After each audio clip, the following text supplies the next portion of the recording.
have been thinking quite a bit about what Jesus said in Matthew chapter 18, that we must change and become like little children to enter the kingdom of heaven. And I've been filtering that through different areas of my life. And I began to filter that through the topic that we spoke about in our last video, prayer. How must I change when I seek God in supplying our needs and changing, becoming like a little child?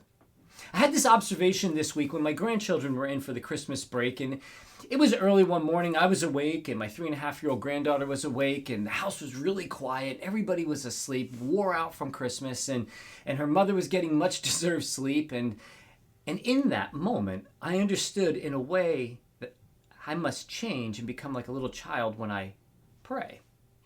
Let me share with you what happened. So there we are. It's just the two of us. And I asked her what she wants for breakfast. And she replied, I want a banana. I thought, well, that's simple enough. I don't actually have to make anything. I just need to cut this banana up. So she sits down at the table and I began to cut up the banana.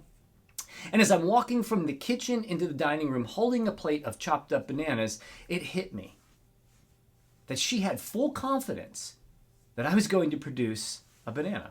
That's what she asked for. Why else would she expect anything else? She fully expected me to deliver a banana.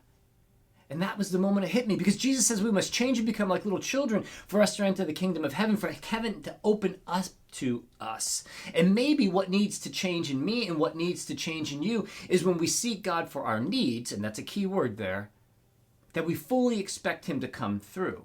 My granddaughter, who qualifies as a little child, asked with complete expectation, full expectation, and a certainty that I'd come through, and I did. Even if I had to run off to the market at 6 a.m. or whatever it was, I'd have done it. Now, I'm not too sure that God sees us all that differently either. When we ask God through prayer to supply our needs, we should expect with a childlike certainty that God's going to come through. So the question I have for you, and the question I've been wrestling with myself, is what needs to change in me and what needs to change in you as you approach God to supply your needs with a childlike expectation?